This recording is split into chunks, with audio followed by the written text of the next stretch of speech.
Hello everyone, আমি Soumili Ghosh, MSc in zoology এবং তোমাদের স্কুল ঘরের বায়োলজি ফ্যাকাল্টি। আজকে আমরা পড়ব ক্লাস 10-এর একটা চ্যাপ্টারটার নাম হলো অভিব্যক্তি ও অভিযোজন। তো অভিব্যক্তি বা বিবর্তন সেটা নিয়ে আমরা প্রথমে কথা বলবো। ফার্স্টে আমাদেরকে জানতে হবে, এই যে চারপাশে আমরা এত প্রাণী দেখতে পাচ্ছি, তা প্রত্যেকটা প্রাণীকে কি একরকম দেখতে, বা আমাদের সাথে অন্য প্রাণীর কি কোনো ডিফারেন্স নেই? না, প্রচুর ডিফারেন্স আছে, সেটা কিন্তু আমরা অলরেডি জানি। তাহলে এই ডিফারেন্সগুলো এলো কি করে? আমরা কারোর থেকে এসেছি, না আমাদের থেকে কোনো প্রাণী এসেছে? এরকম হাজারটা প্রশ্ন কিন্তু ছোটবেলা থেকে আমাদের মনে এসছে। তো সেগুলোর উত্তর তো জানতে ইচ্ছে করে, সেগুলো আমরা জানবো এই চ্যাপ্টারটাতে। তো প্রথমে জানতে হবে অভিব্যক্তি বা বিবর্তন কথাটার মানে কি। অভিব্যক্তি বা বিবর্তন কথাটার মানে হচ্ছে গিয়ে ক্রমবিকাশ। মানে সরল জীব থেকে যেভাবে জটিল জীবে আমরা এসেছি আস্তে আস্তে, সেই গোটা প্রসেসটাকে আমরা বলছি অভিব্যক্তি। এবং এটা কিন্তু কয়েক হাজার বছর ধরে হয়নি, এটা হতে কিন্তু অনেক সময় লেগেছে। এটা একটা গতিশীল প্রক্রিয়া এবং খুবই আস্তে আস্তে হয়েছে। মানে আমি যদি ভাবি যে 100 বছরে অনেকটা পরিবর্তন হয়ে গেছে, সেটা কিন্তু খুব ভুল। অনেক কোটি কোটি বছর লেগেছে, তারপরে কিন্তু এই সরল জীব থেকে জটিল জীবে আমরা চলে আসতে পেরেছি। তাই আমাদের আগে বুঝতে হবে যে অভিব্যক্তির প্রসেসটা মন্থর হবে, গতিশীল হবে এবং সরল জীব থেকে জটিল জীবে পরিণত হবে। এই গোটা জিনিসটাকে তাহলে আমরা একসাথে বলবো অভিব্যক্তি। আমরা তো রেস্টুরেন্টে অনেক সময় খেতে যাই, তো সেখানে গিয়ে আমরা গরম গরম স্যুপও খাই। গরম স্যুপ টকবক করে ফুটছে, উপর দিয়ে ধোয়া বেরোচ্ছে, আর তার মধ্যে অনেক সবজি থাকে, চিকেন থাকে, অনেক কিছু থাকে, ভাসে সেগুলো। তা পৃথিবীর অবস্থা কিন্তু একটা সময় এরকমই ছিল। সেটা কিরকম ছিল? পৃথিবী গরম স্যুপের মতন ছিল। তাহলে আমরা এটা কিন্তু জানি যে সূর্য থেকে কিন্তু পৃথিবীর সৃষ্টি হয়েছে। বিগ ব্যাং থিওরি হয়েছিল, সেখানে সূর্য থেকে পৃথিবী ছিটকে বেরিয়ে গেছিল। তো এবার সূর্য তো এতটা গরম, সেখান থেকে যখন পৃথিবী ছিটকে বেরিয়েছে, স্বাভাবিক কিছুটা সেই টেম্পারেচার ওরা নিয়েছে, পৃথিবী নিয়েছিল। তো পৃথিবী যখন ওরকম গরম ছিল আর পৃথিবীতে ছিল হচ্ছে শুধু জল, তখন কিন্তু ল্যান্ড বলে কিছু ছিল না। এই যে জলটা ছিল এবং পৃথিবী যে এতটা উত্তপ্ত ছিল, তো সেই জলটা গরম লাভার মতন টকবক করে ফুটছিল। দুজন বিজ্ঞানী এই জিনিসটাকে নাম দিলেন হট ডাইলিউট স্যুপ। এই বিজ্ঞানী দুটো কারা? ওপারিন এবং হ্যালডে। 1920 সালে ওনারা একটা মতবাদ আনেন এই ব্যাপারটা নিয়ে। ব্যাপারটার নাম টোটাল ওনারা নাম দেন জৈব রাসায়নিক বিবর্তনবাদ বা কেমোসিনথেটিক থিওরি। ওনারা বলছেন যে এই যে গরম টকবক করে জল ফুটছে, এবং যখন পৃথিবীর সৃষ্টি হয়েছিল তখন কিন্তু প্রচুর বজ্রপাত হচ্ছিল, এবং সেই বজ্রপাতের জন্য ওখানে অনেক ফ্রি র্যাডিক্যালস বা ফ্রি অজৈব মৌল ছিল। কি কি মৌল ছিল? হাইড্রোজেন ছিল, অক্সিজেন ছিল, কার্বন ছিল, নাইট্রোজেন ছিল, এবং এরা ছিল কিন্তু মুক্ত অবস্থায়। তাই যখন বিভিন্ন বজ্রপাত হলো এবং প্রাকৃতিক যে কারণগুলোর জন্য ওরা পরবর্তীকালে সেই গরম জলের মধ্যে থাকতে থাকতে একে অপরের সঙ্গে যুক্ত হয় এবং যুক্ত হয়ে তৈরি করে হাইড্রোকার্বন। এবং আমরা এটা কিন্তু জানি হাইড্রোকার্বন কিন্তু জৈব যৌগ। তাহলে এইভাবে দেখতে পেলাম বিভিন্ন অজৈব মৌলগুলো একসাথে যুক্ত হয়ে তৈরি করলো জৈব যৌগ হাইড্রোকার্বন। এবং পরবর্তীকালে আরো অনেক সময় পরে বিভিন্নভাবে তৈরি হলো, এইভাবেই থাকতে থাকতে কিন্তু তৈরি হলো প্রোটিন, নিউক্লিয়েড, এগুলো সমস্ত কিছু তৈরি হলো।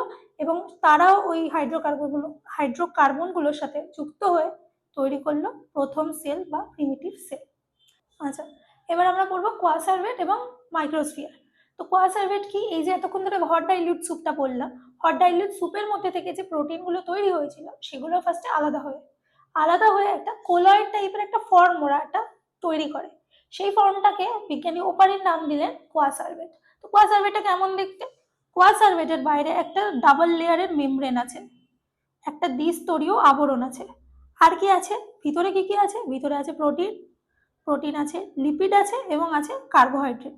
এই তিনটে জিনিস নিয়ে স্ট্রাকচারটা তৈরি হচ্ছে কোয়াসার্ভেট। আর তারপরে ফক্স বলেছেন মাইক্রোস্ফিয়ারের কথা। তো মাইক্রোস্ফিয়ার জিনিসটা কি? মাইক্রোস্ফিয়ার হচ্ছে একটা সেমি পারমিয়েবল মেমব্রেন বা অর্ধবেদ্য পর্দা দিয়ে তৈরি, এবং ভিতরটা অ্যামাইনো অ্যাসিড বা প্রোটিন দিয়ে ফিল করা, সেটা হচ্ছে মাইক্রোস্ফিয়ার। এটা ফক্স বলেছে। তো এইটা হচ্ছে মাইক্রোস্ফিয়ার এবং এটা হচ্ছে কোয়াসার্ভেট। তারপরে প্রোটোসেল কি করে এলো? প্রোটোসেল বা প্রোটোবায়ন্ট আসছে কি করে? এই কোয়াসার্ভেট বা মাইক্রোস্ফিয়ার এটার সাথে যখন নিউক্লিক অ্যাসিড যুক্ত হচ্ছে, এবং প্রথমে কিন্তু ডিএনএ ছিল না, প্রথমে ছিল হচ্ছে আরএনএ। আরএনএর পরে আস্তে আস্তে ডিএনএ এসেছে। তো এই যে কোয়াসার্ভেট বা মাইক্রোস্ফিয়ার, এর সাথে যখন ডিএনএ বা আরএনএ যে কোনো একটা নিউক্লিক অ্যাসিড যুক্ত হয়ে তখন তৈরি হচ্ছে পৃথিবীর প্রথম সেল, প্রোটোসেল বা প্রোটোবায়ন্ট। এখানে দেখে নাও, এই যে বাইরে ওদের হাইড্রোফিলিক হেড আছে এবং ভিতরে হাইড্রোফোবিক টেল আছে। এইটা হচ্ছে প্রোটোবায়ন্টের স্ট্রাকচার, এবং এটা কিন্তু প্রথম তৈরি হয়েছিল সমুদ্রের জলে। এই যে হট ডাইলিউট স্যুপের মধ্যে প্রোটিন, নিউক্লিক অ্যাসিড এগুলো বিভিন্ন তৈরি হলো। এবারে বিজ্ঞানী ওপারেন বলছে যে ওখান থেকে প্রোটিনগুলো প্রথমে আলাদা হলো, আলাদা হয়ে একটা কোলয়েড জাতীয় একটা স্ট্রাকচার তৈরি করলো। সেই স্ট্রাকচারটার উনি নাম দিলেন কোয়াসার্ভেট। তো কোয়াসার্ভেটটা কেমন দেখতে ছিল? প্রথমেই বললাম কোলয়েড জাতীয়ও ছিল। আর কি ছিল? বাইরে একটা ডাবল লেয়ারের মেমব্রেন ছিল।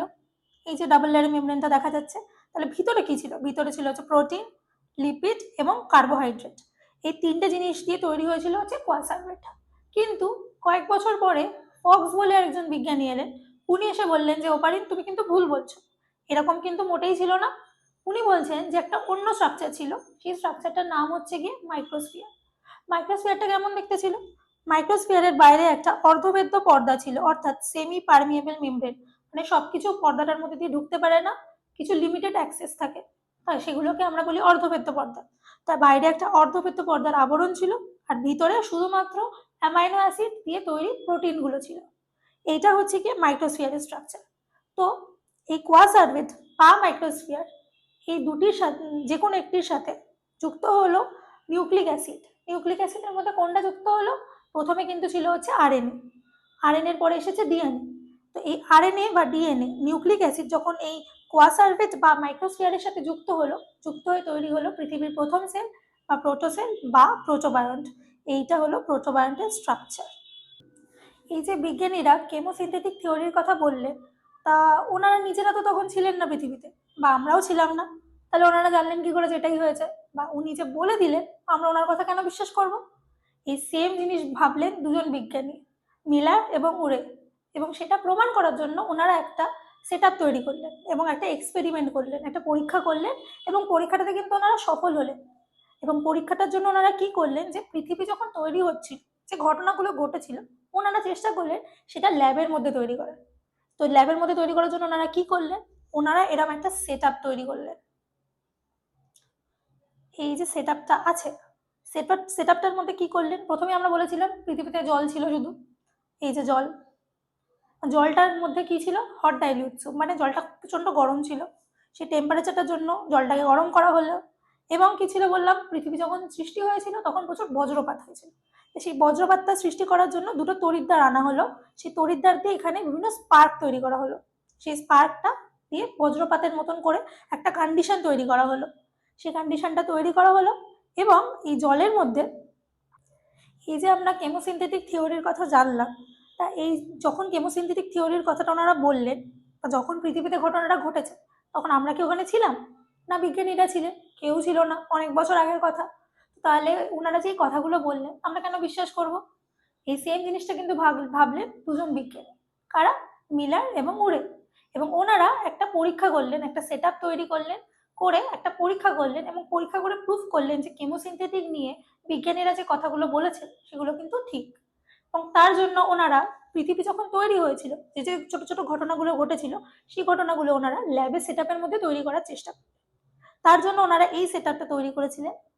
এবং পৃথিবীতে আমরা কি বলেছিলাম? হট ডাইলিউট স্যুপ ছিল, শুধু জল ছিল এবং জলটা টকবক করে ফুটছিল। সেটার জন্য জল ওনারা টকবক করে ফোটালেন। পৃথিবী যখন যখন তৈরি হয়েছিল তখন প্রচুর বজ্রপাত হয়েছে। সেই বজ্রপাতটা দেখানোর জন্য ওনারা কি করলেন? দুটো তড়িৎদ্বার দিয়ে এখানে ইলেকট্রিক স্পার্ক তৈরি করলেন, করে বজ্রপাতের মতন সিমিলার একটা ঘটনা ঘটানোর চেষ্টা করলেন। এবং ওখানে কিছু ফ্রি র্যাডিক্যালস ওনারা রাখলেন। কি কি জিনিস রাখলেন? এবং এটার একটা রেশিওতে উনি রেখেছেন, রেশিওটা কিন্তু ভীষণ ইম্পর্টেন্ট। প্রথমে উনি রাখলেন হচ্ছে জল, জল মানে H2O, সেটা আলাদা আছে, এইখানে গরম হচ্ছে। আর উনি কি রাখলেন? মিথেন রাখলেন, অ্যামোনিয়া রাখলেন এবং হাইড্রোজেন রাখলেন। অনুপাতটা কি? 2:2:1। এটা কিন্তু ভীষণ ইম্পর্টেন্ট, এটা কিন্তু পরীক্ষাতে আসে।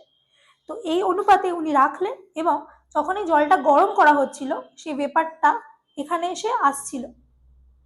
এখানে যখন এলো এবং ইলেকট্রিক স্পার্ক দিয়ে যখন বিদ্যুৎটা তৈরি করা হলো, তখন এই ওয়াটার ভেপারের মধ্যে এই বিভিন্ন যৌগগুলো বিক্রিয়া করে তৈরি করলো বিভিন্ন ধরনের জৈব যৌগ। সেই জৈব যৌগগুলো কি কি? যেগুলো পৃথিবী তৈরি হয়েছিল সেই সময় পাওয়া গেছিল। সেই জৈব যৌগগুলোর মধ্যে কয়েকটি হলো গ্লাইসিন, অ্যালানিন, এই বিভিন্ন ধরনের বিভিন্ন যৌগ এখানে রয়েছে, এই যৌগগুলো তৈরি হয়েছিল। তো এই পরীক্ষার মাধ্যমে উনি প্রুফ করেছিলেন যে কেমোসিনথেটিক মতবাদটি ঠিক। এই যে আমরা কেমোসিনথেটিক থিওরির কথা পড়লাম, এবারে এটার একটা সামারাইজ করে দেখে নিই যে পৃথিবীতে আবার লাইফটা কিভাবে সৃষ্টি হলো এবং কিভাবে এককোষী জীব থেকে আজকে আমরা বহুকোষী জীবে আসতে পারলাম। তো যেরকম বললাম 450 বছর আগে পৃথিবীর সৃষ্টি হয়েছে, তখন পৃথিবীতে মুক্ত অক্সিজেন ছিল না এবং বিভিন্ন যে অজৈব মৌলগুলো যেমন কার্বন, অক্সিজেন, হাইড্রোজেন, নাইট্রোজেন এগুলো মুক্ত আয়নীয় অবস্থাতে ছিল। এবং হট ডাইলিউট স্যুপের মধ্যে তখন যেহেতু অক্সিজেন ছিল না, তার ফলে ওজোন লেয়ারও ছিল না এবং পৃথিবীর মধ্যে তখন ইউভি রে বা অতি বেগুনি রশ্মি এবং বিভিন্ন মহাজাগতিক রশ্মি বা কসমিক রে পৃথিবীতে চলে আসতে পারতো, ঢুকে যেতে পারতো এবং সেগুলোর উপস্থিতিতে বিভিন্ন রিয়াকশন হলো, বিভিন্ন বিক্রিয়া হলো এবং তার ফলে তৈরি হলো বিভিন্ন জৈব যৌগ।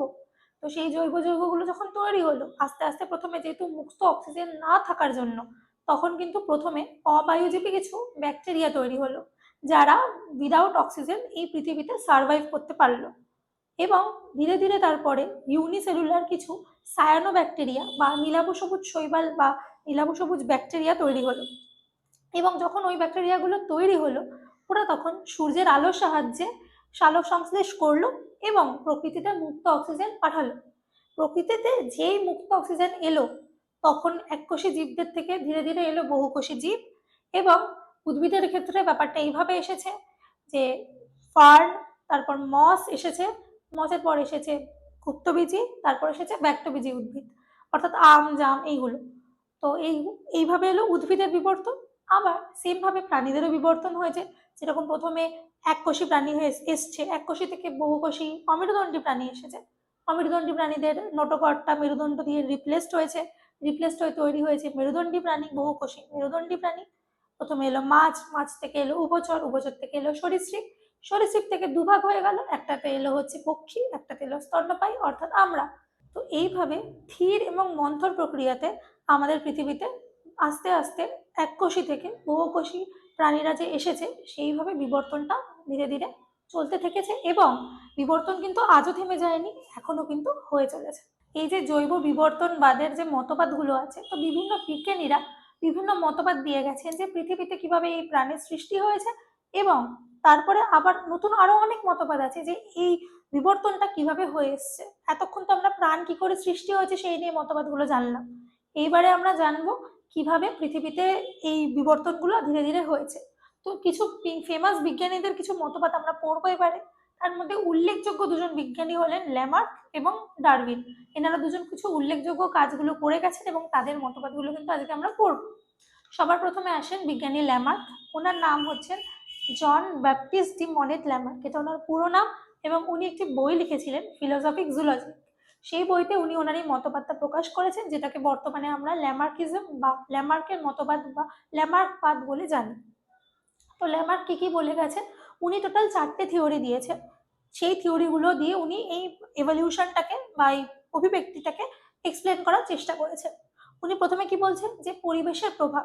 উনি বলছেন যে পরিবেশের মধ্যে বিভিন্ন পরিবর্তনের জন্য জীবের মধ্যে নতুন চাহিদা সৃষ্টি হয়, তার ফলে ওরা অভিব্যক্তি বা বিবর্তন আনে নিজেদের মধ্যে।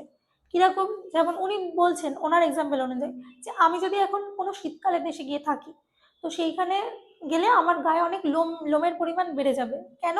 যাতে ওই লোমগুলো থেকে আমি ঠান্ডার হাত থেকে বাঁচতে পারি। সেটা হলো পরিবেশের প্রভাব। আর উনি কি বলছেন, অঙ্গের ব্যবহার ও অব্যবহার সূত্র। সেটা কি জিনিস? উনি বলছেন যে কোনো অঙ্গকে যদি বা নিজের কোনো বডির অর্গ্যানকে আমি যদি বারংবার ইউজ করি, তার ফলে সেই অর্গ্যানটি আরো অনেক সুগঠিত হবে এবং সাইমালটেনিয়াসলি যদি কোনো অঙ্গকে আমি ঠিকঠাক করে ব্যবহার না করি, তাহলে উনি বলছেন সেই অঙ্গের প্রথমে কার্যক্ষমতা হ্রাস পাবে এবং ধীরে ধীরে সেই অঙ্গটি পুরোপুরি বিলুপ্ত হয়ে যেতে পারে। এটা ওনার অঙ্গের ব্যবহার ও অব্যবহার সূত্র। তারপর উনি বলছেন যে আমি বর্তমানে যদি এই জন্মে যদি কোনো বৈশিষ্ট্যকে অর্জন করি, সেটা হতে পারে যে কোনো বৈশিষ্ট্য, তো সেই বৈশিষ্ট্যকে যদি আমি অর্জন করি সেটা আমার পরবর্তী জেনারেশন অর্থাৎ আমার অপত্য বা আমার সন্তানের মধ্যে সেটা সঞ্চারিত হবে এবং হতে থাকবে, সেটা জেনারেশন পর জেনারেশন ধরে হতে থাকবে। উনি এই থিওরির নাম দিয়েছিলেন অর্জিত বৈশিষ্ট্যের বংশানুসরণ। আর কি বলছেন, ওনার ফাইনাল থিওরি বলছেন যে এইভাবে যে আমার যে বৈশিষ্ট্যগুলো আসছে এই জন্মে, সেগুলো যখন আমার অপত্যের মাধ্যমে বিভিন্ন জেনারেশন ধরে ধরে এগাতে থাকবে এবং সেই বৈশিষ্ট্যগুলো যখন উনি বলছেন যে পরবর্তী সবকটা জেনারেশনের মধ্যে এই বৈশিষ্ট্যগুলো ধীরে ধীরে ধীরে ধীরে যেতে থাকবে এবং তার ফলে অনেকগুলো জেনারেশন পরে একটা নতুন সম্পূর্ণ প্রজাতি সৃষ্টি হবে। যার সাথে হয়তো আমার কোনো মিল থাকবে না বা কিছু সামান্য মিল থাকতে পারে, কিন্তু তাদের মধ্যে অনেক নতুন নতুন বৈশিষ্ট্য আসায় তারা একটা নতুন প্রজাতি হিসেবে গণ্য হবে। এতক্ষণ ধরে আমরা বললাম ল্যামার্কের মতবাদ। এবার ল্যামার্কের পরে আর একজন উল্লেখযোগ্য বিজ্ঞানীর মতবাদ পড়বো, যাদেরকে তোমরা কিন্তু অলরেডি হয়তো চেনো, চার্লস ডারউইন। তো চার্লস ডারউইন যিনি ছিলেন, উনি কিন্তু এইচএমএস বিগল বলে একটা জাহাজে করে চেপেছেন, এবং সেই জাহাজে চেপে উনি গিয়েছিলেন গ্যালাপাগোস আইল্যান্ডে। এবং সেই আইল্যান্ডে গিয়ে উনি দেখলেন যে ওখানে অনেক ধরনের ফিঞ্চ পাখি আছে, কিন্তু ফিঞ্চ পাখিগুলোর ঠোঁট বা পিক যেটা হয়, চঞ্চু যেটা আছে, তাদের কিন্তু আকার আকৃতির মধ্যে অনেক পার্থক্য আছে। সেটা নিয়ে উনি প্রথমে খুবই ইন্ট্রিগড হন, এবং সেটা নিয়ে উনি ভাবতে থাকেন, এবং ভাবতে ভাবতে বিভিন্ন এক্সপেরিমেন্ট আরও ওখানে সময় কাটানোর সাথে সাথে একটি নতুন মতবাদের নিয়ে আসেন ওখান থেকে। এবং সেই মতবাদটাকে আমরা বর্তমানে প্রাকৃতিক নির্বাচনবাদ বা থিওরি অফ ন্যাচারাল সিলেকশন বলে জানি, বা যেটাকে ডারউইনের নাম অনুসারে ডারউইনবাদ বা ডারউইনিজমও বলা হয়। তো ডারউইন কি বলেছেন? ডারউইন বলেছেন যে উনি উনি যে এই মতবাদটা দিয়েছেন সেটা উনি একটি বইতে লিখেছিলেন। বইটির নাম কি? বইটির নাম হলো on the origin of species by means of natural selection. তো এই বইতে উনি নিজের ডারউইনবাদ নিয়ে কথা বলেছেন, এবং কি কি মতবাদ দিয়েছেন সেগুলো কয়েকটা স্টেপ অনুযায়ী আছে, সেগুলো আমরা পরপর বলবো। উনি প্রথমে বলছেন যে যে কোনো প্রাণী চাইছে নিজের পৃথিবীতে নিজের ছাপ ছেড়ে রাখতে। তার ফলে ওরা কি করছে, যত বেশি পারছে তারা নিজেদের মধ্যে প্রজনন ঘটিয়ে নিজেদের অনেক বেশি পরিমাণে অপত্য পৃথিবীতে রেখে যেতে চাইছে, যার ফলে তারা পৃথিবীতে আর তারা না থাকলেও তাদের অপত্য জেনারেশনের মাধ্যমে তারা পৃথিবীতে বেঁচে থাকে। তো যেমন উদাহরণ হিসেবে বলা যায় যে স্যালমন মাছ যেটা থাকে, স্যালমন মাছের যে স্ত্রী মাছ হয়, সেই মাছ কিন্তু একসাথে 3000 পর্যন্ত ডিমও পারতে পারে। কিন্তু এত ডিম পারলেই তো হবে না, প্রত্যেকে তো বাঁচতে হবে। সেকেন্ড পয়েন্টে উনি কিন্তু সেটা নিয়ে কথা বলছেন। উনি বলছেন যে অপত্য যাই হোক না কেন, পৃথিবীতে কিন্তু জায়গা লিমিটেড, তেমনি খাবারটাও কিন্তু লিমিটেড। তার ফলে অনেক অপত্য থাকলেও কিন্তু খাবারের পরিমাণটা কিন্তু অটোমেটিক্যালি, বা থাকার জায়গার পরিমাণটা কিন্তু অটোমেটিক্যালি বেড়ে যাবে না।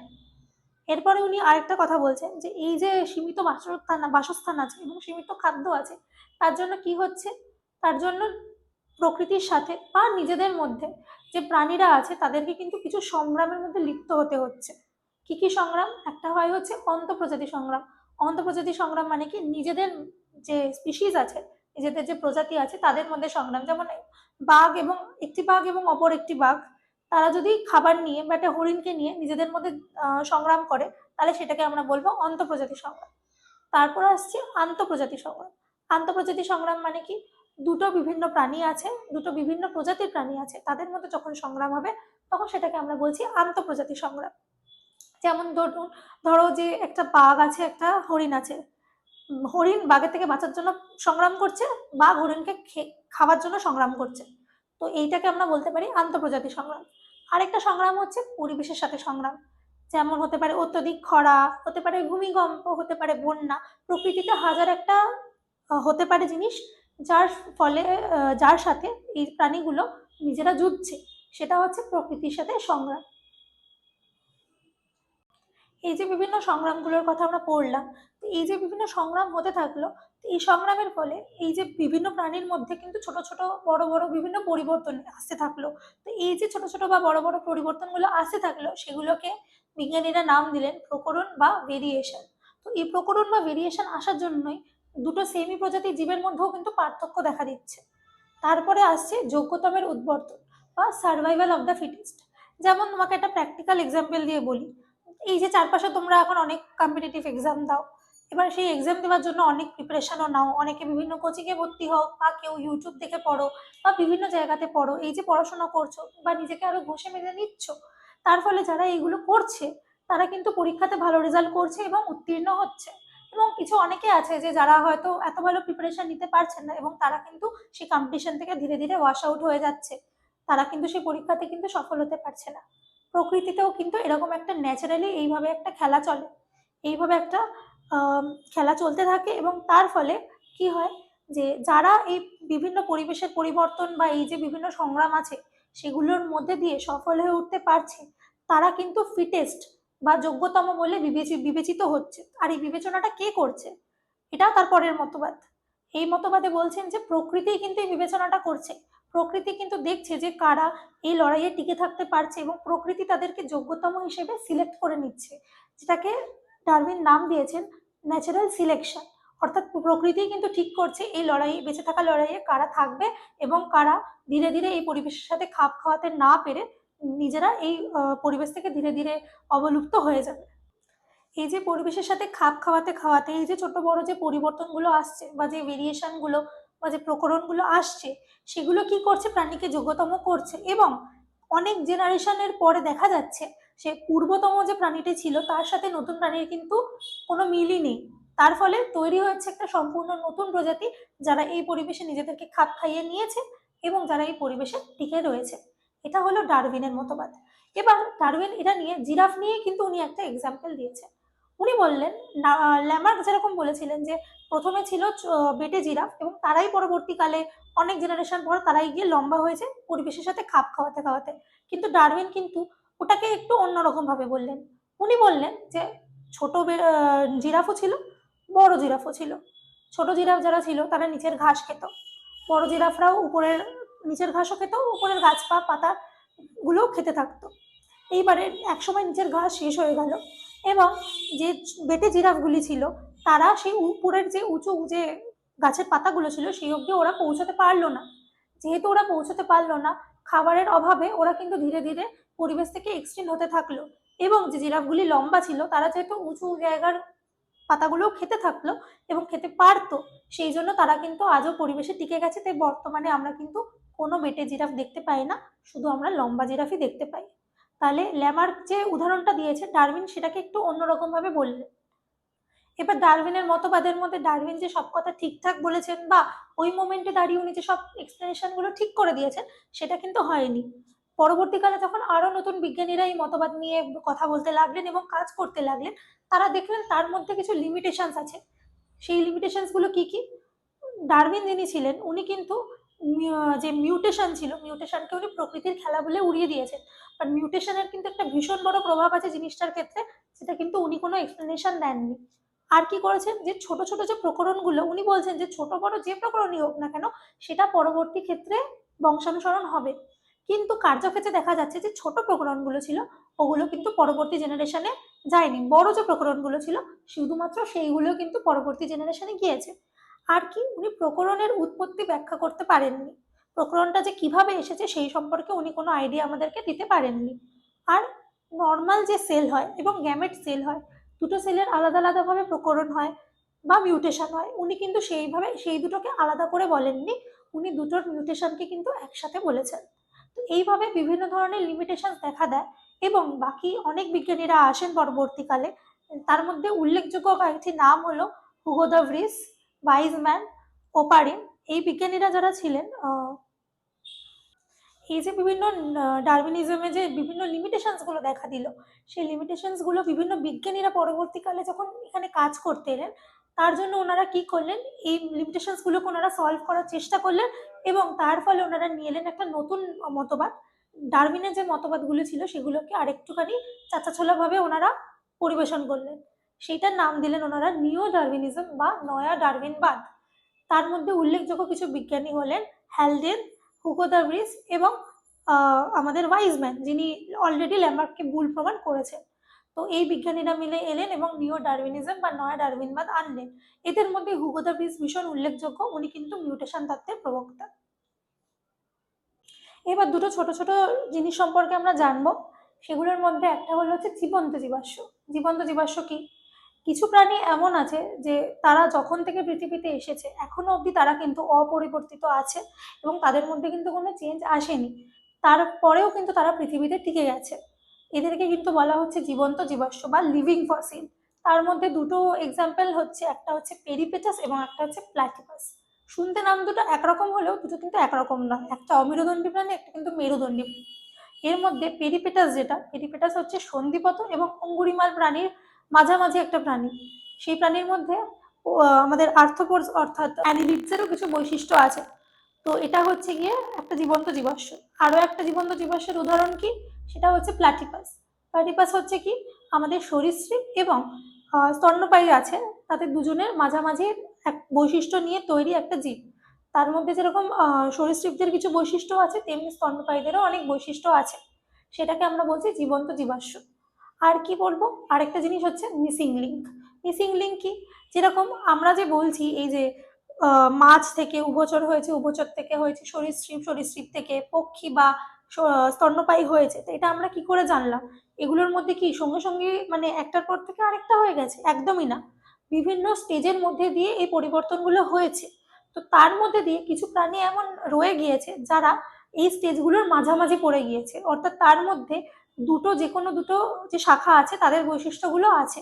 তেমনি একটা উদাহরণ হচ্ছে আর্কিওপটেরিক্স, তাকে আমরা মিসিং লিঙ্ক বলে থাকি। তার মধ্যে পক্ষী এবং স্তন্যপায়ী দুটোরই বৈশিষ্ট্য দেখতে পাই আমরা। তো এই মিসিং লিঙ্কের একটা উদাহরণ হলো আর্কিওপটেরিক্স। আর্কিওপটেরিক্সের মধ্যে পক্ষী এবং সরীসৃপ দুটো প্রাণীরই কিছু কিছু বৈশিষ্ট্য দেখা গেছে, এবং প্রাণীটি কিন্তু বর্তমানে বিলুপ্ত, এখন অবধি দেখতে পাওয়া যায় না। এই যে এতক্ষণ ধরে আমরা এতগুলো অভিব্যক্তির কথা বলছি, তো সেগুলো সপক্ষে আমাদের পরিবেশে কিন্তু অনেক ধরনের প্রমাণ আছে, নাহলে আমরা আজকে এই কথাগুলো বলছি কি করে? কিছু একটা প্রমাণ তো থাকতে হবে। তো সেই নিয়ে আমরা 4 ধরনের প্রমাণের কথা পড়বো। তার মধ্যে প্রথমটা হচ্ছে জীবাশ্ম গঠিত প্রমাণ, এবং জীবাশ্ম গঠিত প্রমাণের জন্য সব থেকে উল্লেখযোগ্য উদাহরণ হচ্ছে ঘোড়া।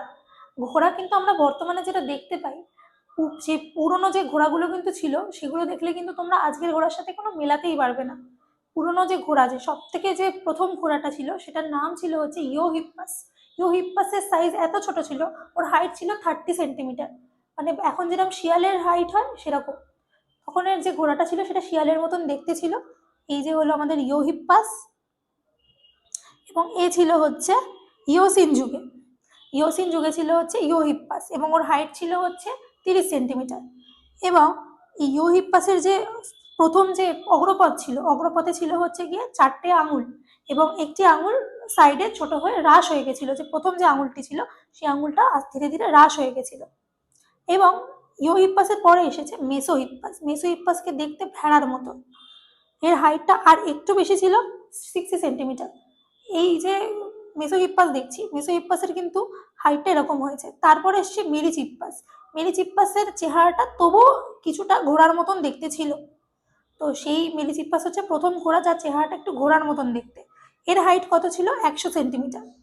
তারপর এসছে প্লায়োহিপ্পাস। প্লায়োহিপ্পাসের চেহারা বর্তমানে যে টাট্টু ঘোড়া হয় সেরকম চেহারা ছিল, ওর হাইট ছিল হচ্ছে কিন্তু 100 সেন্টিমিটার। তারপর এসেছে আমাদের মডার্ন ঘোড়া, বা যার নাম হচ্ছে ইকুয়াস। ইকুয়াসের হাইট কত ছিল? ইকুয়াসের হাইট হচ্ছে, আমরা বর্তমান যে ঘোড়াটা দেখি, একটা ভুল বললাম। এই গেল জীবাশ্ম গঠিত প্রমাণ। এরপরে আমরা পড়বো হচ্ছে তুলনামূলক সারিস্থানিক প্রমাণ। সেটা কিরকম? তার মধ্যে আমরা কয়েক ধরনের বিশেষ অঙ্গের কথা পড়বো। তার মধ্যে থেকে প্রথম একটা যেটা পড়ছি, তার নাম হচ্ছে সমসমস্ত অঙ্গ বা হোমোলোগাস অর্গান। তার মানে কি? এই অর্গানগুলো কাদেরকে বলছি? যে অঙ্গগুলোর উৎপত্তি এক জায়গায়, উৎপত্তি একভাবে হয়েছে, কিন্তু কাজ আলাদা, পরবর্তী ক্ষেত্রে গিয়ে দেখা গেছে তাদের কাজগুলো আলাদা হচ্ছে, তো সেই অঙ্গগুলোকে একসাথে আমরা বলছি সমসমস্ত অঙ্গ বা হোমোলোগাস অর্গান। তো তার কিছু উদাহরণ আমরা দেখি। যেমন আমি আমার নিজের হাত দিয়ে বলছি, আমার এই যে হাত আছে, হাতের মধ্যে কিছু হাড় আছে। কি কি হাড়গুলো? এই যে আমাদের বড় হাড়টা, এর নাম হচ্ছে হিউমেরাস। এখানে থাকে দুটো হাড়, সেই দুটোর নাম হচ্ছে রেডিয়াস, আলনা। তারপর থাকে হচ্ছে কার্পেল, তারপর থাকে মেটাকার্পেল, তারপর থাকে ফ্যালেঞ্জেস। এই হচ্ছে আমাদের টোটাল হাড়।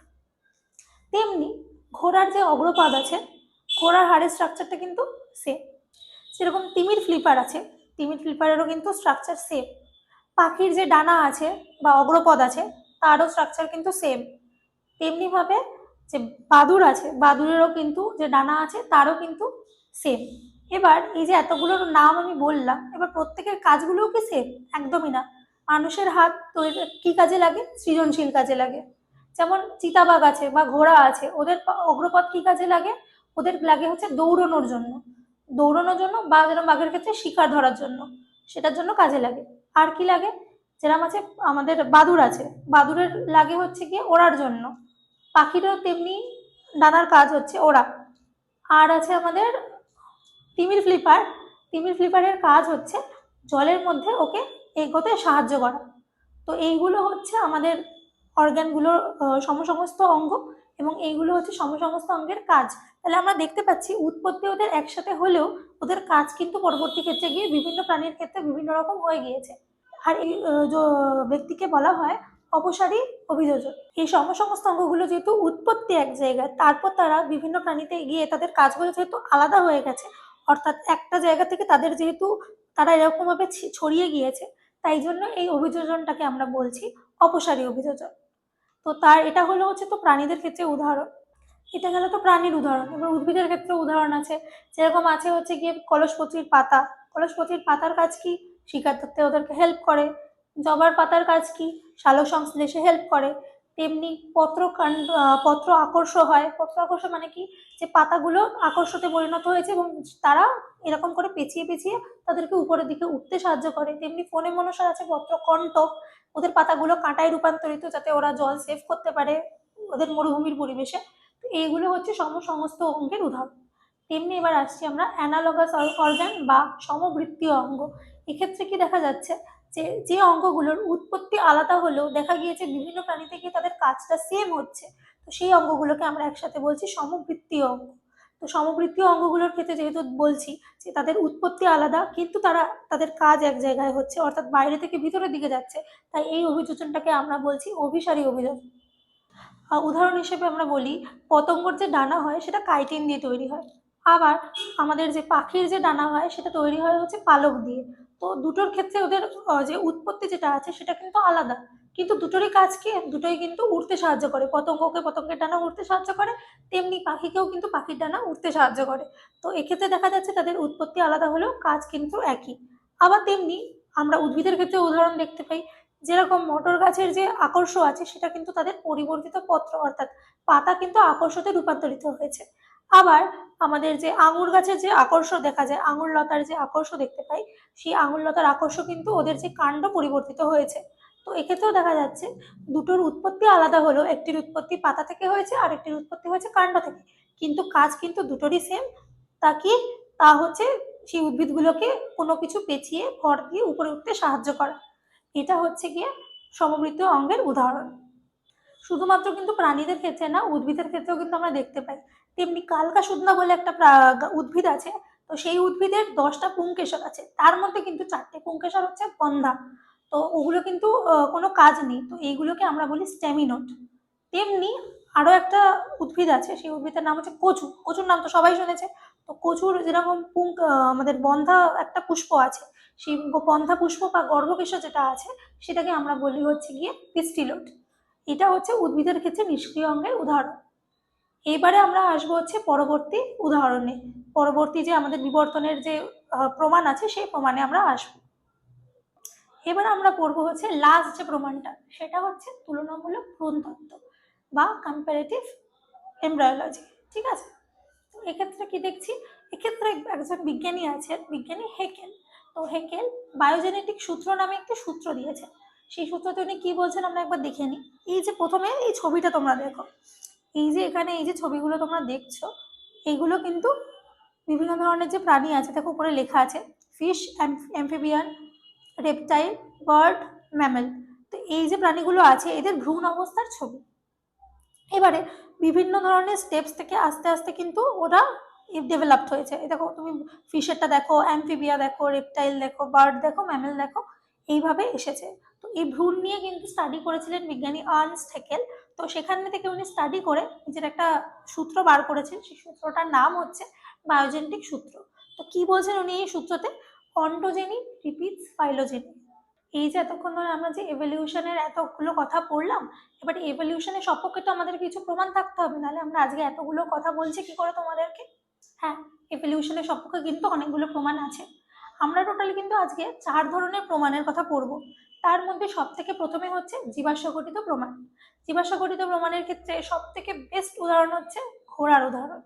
কেন ঘোড়ার উদাহরণ? কারণ ঘোড়া কিন্তু অনেক বছর ধরে অনেক রকম স্টেজের মধ্যে দিয়ে গিয়ে আজকের বর্তমান যে ঘোড়াটা তোমরা দেখতে পাচ্ছ, যে লম্বা চওড়া সুন্দর চেহারা যে আমরা ঘোড়াটা দেখতে পাচ্ছি, যে ঘোড়া এত জোরে দৌড়ে, ঘোড়ার রেস হয়, এই যে জিনিসগুলো আমরা দেখতে পাচ্ছি, এটা কিন্তু শুরুর দিকে ঘোড়া ছিল না। শুরুর দিকের ঘোড়া কাকে কাদের মতন দেখতে ছিল তোমরা কি জানো? পুরো শিয়ালের মতন দেখতে ছিল। আজকে কি সেটা দেখে তোমরা বিশ্বাস করতে পারো যে হ্যাঁ এখনের ঘোড়া একরকম ছিল, তখন শিয়ালের মতন ছিল? মোটেই সেটা বোঝা যায় না। তো সেটা কিভাবে এলো সেটার কিছু প্রপার প্রুফ আমরা দেখিনি। সেগুলো আমরা কি করেই বা জানতে পারলাম? সেই ঘোড়াগুলোকে তখন দেখতে পাচ্ছি না। আমরা কি এখন শিয়ালের মতন আকৃতির কোনো ঘোড়া দেখতে পাই? একদমই পাই না। তো সেটা আমরা কি করে পেলাম? আমরা বিভিন্ন ধরনের জীবাশ্ম প্রমাণ পেয়েছি। জীবাশ্ম মানে তোমরা জানো, মাটির তলায় চাপা পড়ে কিভাবে সেইভাবে জীবাশ্মগুলো তৈরি হয়। তো সেই জীবাশ্ম ঘটিত আমরা কিছু প্রমাণ পেয়েছি, সেখান দিয়ে তাদের সেই দাঁত দেখেছি, তাদের অগ্রপদ দেখেছি, তাদের গোটা বডির চেহারা দেখেছি, সেগুলো মাটির তলায় চাপা পড়ে গেছিল। সেগুলো থেকে বিজ্ঞানীরা বিভিন্ন ধরনের টেস্ট করেছেন এবং সেই পরিমাপগুলো দিয়ে আমরা একটা কিছু। তো এইবারে যে প্রুফগুলো আমরা পেয়েছি জীবাশ্ম থেকে, সেই প্রুফগুলো নিয়ে আমরা একটু কথা বলবো।